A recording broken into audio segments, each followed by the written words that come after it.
was an excellent panel giving us insights into the many, many layers, from Ms. Cheryl, who talked about resettling, to Mr. Daoud, who talked about refugee claimants. We haven't heard too much about them. To Ms. Wagner, who talked about a whole new, brave new world of, let me call it, skills-based, employer-sponsored model. So congratulations. I have a question for hopefully all three of you, but let me start with Ms. Wagner. This is a brave new world that you are opening up, and language is a powerful tool. So EEMP or EMPP, I don't quite get my head. Are there shifts in language that you would recommend as we go deeper down into this? I'm not even going to call it a promising practice, because it's a sliver of a tiny program with tiny numbers. So help us out here. Yes, thank you very much for the question. I completely agree. Language is very powerful. I think it really informs policy choices. Yeah, we hear a lot from our candidates, actually. One of the common threads is just the appreciation for, when our team is meeting and interacting with them, where our partners are, and we're asking them about their skills, we're helping to build their resumes, we're asking very detailed questions about their work experience and also their aspirations.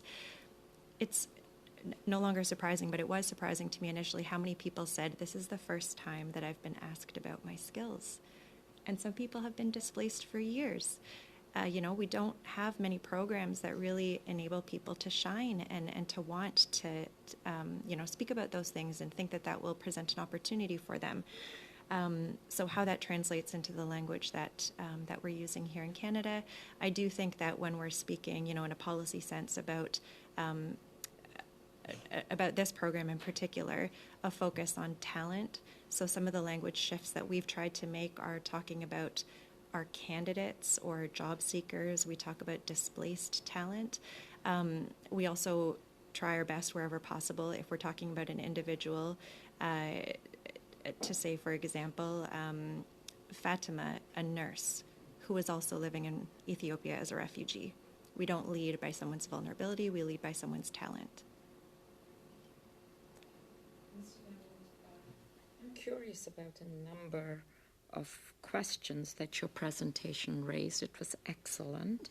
You said that we have the highest number of refugee claimants over the last 5 years. This after we closed the loophole of the safe third country. I visited Roxham Road, and I was taken aback by the numbers who were coming over that route, but now that route is no longer available. So if we've closed off that route, and we don't have boats arriving on our shores, so how are they coming? So that's a good question. So what we're seeing now is we're seeing an increased number of individuals coming through the airport, so coming by plane. But we're also seeing an increase. Unfortunately, the government doesn't quite record this adequately yet, but just from our own center's data, we are seeing people cross the border and wait 14 days. So there is another exceptions to the Safe Third Country Agreement, which stipulates that if you do cross the border irregularly and are here for 14 days, the Safe Third Country Agreement no longer applies to you. So this unfortunately puts them in more vulnerable situations.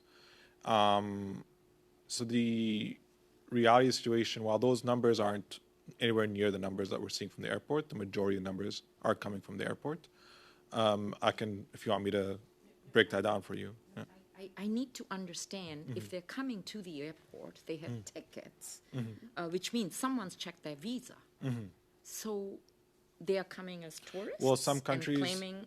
Well, no. Some countries, for example, have visa-free travel to Canada. So, for example, Mexico, people can show up without pre-applying. Some countries have qualify for the ETA program, which is a visa program that transits through Canada. So there are different countries that qualify for different things, and that's being used for individuals from certain countries that are facing a large number of persecution too.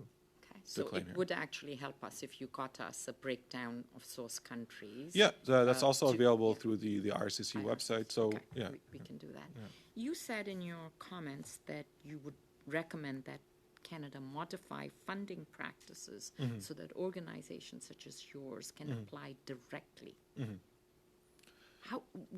What does that mean? You're not able to apply directly? no. So so if you look at the Refugee Assistance Program or the Resettlement Program or even the IHAP program, which is the Interim Housing Assistance Program, all of them stipulate that you cannot use the money that you applied to as an organization for resettlement purposes on refugee claimants because they are yet to be PRs or have yet to become practiced persons.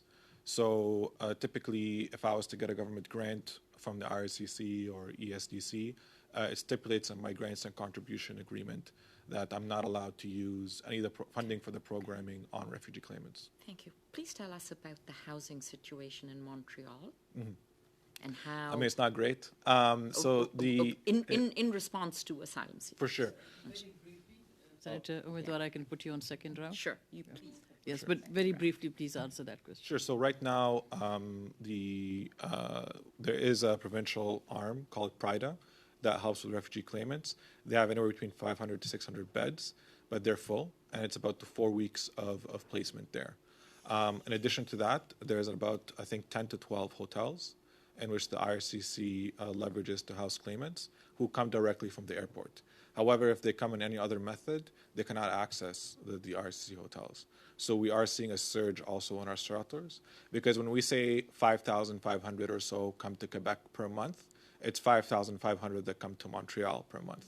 They're not exploring the rest of Quebec per se. They're not going to Val d'Or or Trois-Rivières, you know. So in reality, the housing is strained.